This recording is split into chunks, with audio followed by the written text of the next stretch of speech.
Olá, amigos, bom dia. Graça e paz da parte do nosso Senhor e Salvador Jesus Cristo.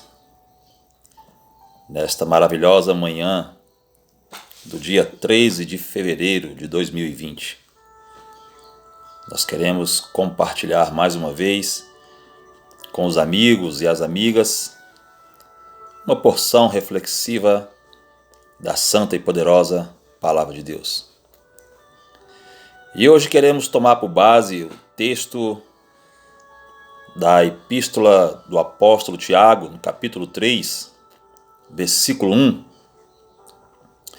quando ali está escrito: Meus irmãos, muitos de vós não sejam mestres, sabendo que receberemos mais duro juízo.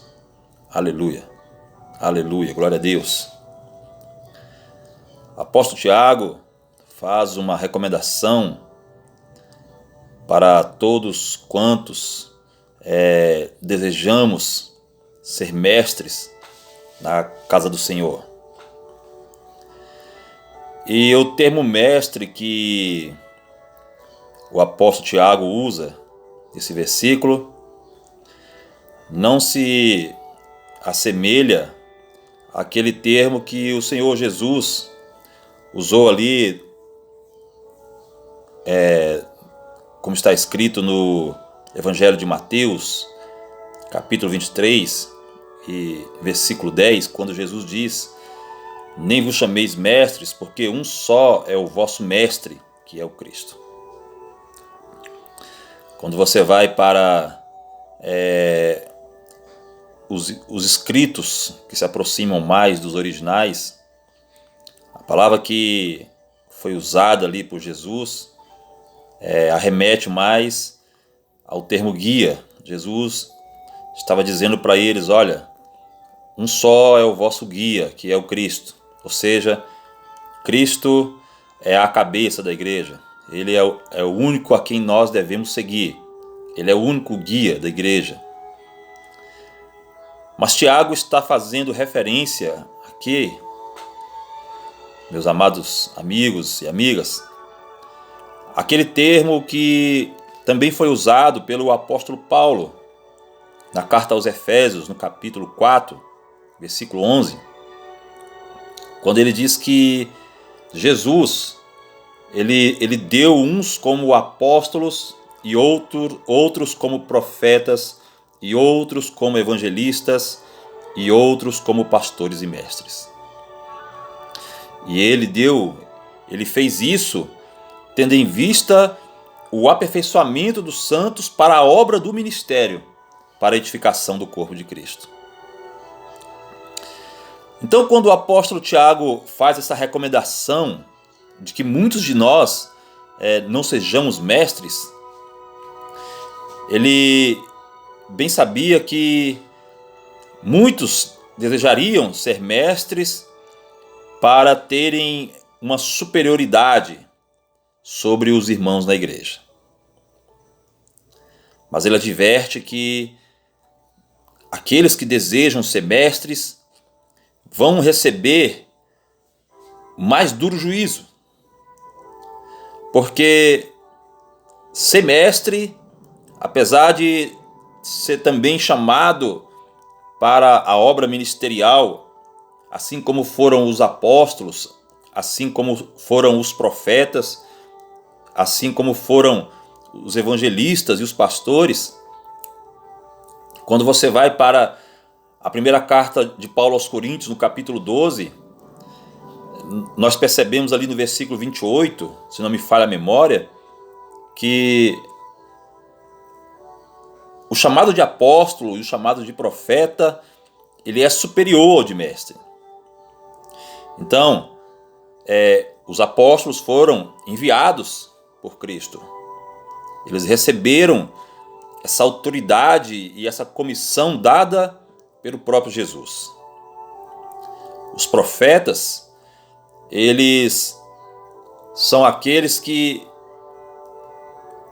têm um chamado para falar à igreja por inspiração do Espírito de Deus.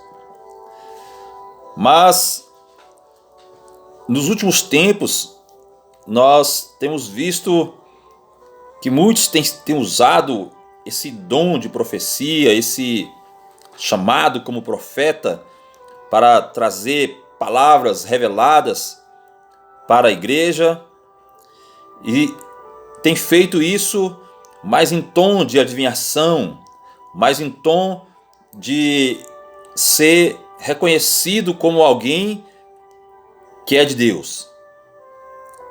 E aí então nós vemos que o chamado para evangelistas e para pastores são diferentes do chamado para mestre.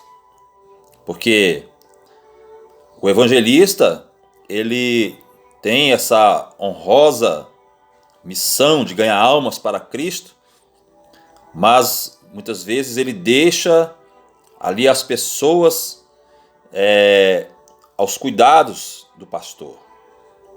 E esse pastor que muitas vezes é reconhecido pela igreja que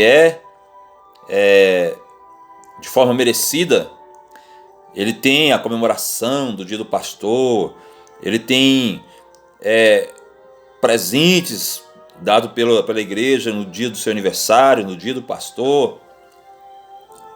E também o profeta que é reconhecido pela igreja como homem de Deus, ou como profetiza a mulher de Deus, porque tem uma mensagem revelada. Tem a palavra que muitos vão atrás em busca de uma profecia, uma voz de Deus particular para o seu caso. Agora Tiago, ele fala de um chamado que, além da importância do ensino, da importância da doutrina na igreja, o mestre é alguém que ele atua numa das áreas mais difíceis das igrejas, mormente nos dias de hoje, em que as pessoas são tão imediatistas. O mestre, ele atua na área do discipulado. E por isso que Tiago diz que nós receberemos mais duro juízo. Porque o mestre, muitas vezes, ele não recebe esse chamado de forma sobrenatural, mas ele deseja ser mestre. Ele deseja ensinar a igreja. Ele deseja transmitir conhecimento para a igreja. E para isso, muitas vezes ele luta com o próprio Deus para poder ter direito a exercer esse chamado.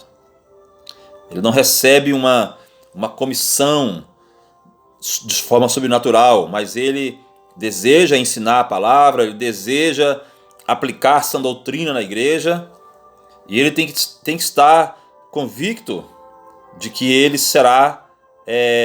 receberá mais duro juízo. E que mais duro juízo é esse, no nosso entendimento? Esse duro juízo maior para o mestre, ele passa por 3 crivos. O primeiro crivo é o crivo da própria consciência. Porque o mestre, ele tem que ensinar aquilo que ele vive. O mestre tem que trazer de forma clara, simples, objetiva para a igreja aquilo que muitas vezes ele aprende a duras penas, passando, vivendo as aflições, as provações, as perseguições, as rejeições, e a sua consciência tem que estar tranquila de que ele não está ensinando aquilo que outra pessoa viveu, mas aquilo que ele mesmo passou e sentiu na própria carne. O outro crivo é o crivo da cobrança, porque o mestre, ele não é aquele que aponta o dedo para os irmãos no meio da igreja e começa o seu ensino dizendo, soltando uma rajada de línguas estranhas e dizendo e falando assim diz o Senhor. Não, o mestre ele passa dias e dias debruçado em cima da palavra, orando, pedindo a Deus uma palavra, e muitas vezes essa palavra vem da própria experiência que Deus dá para ele.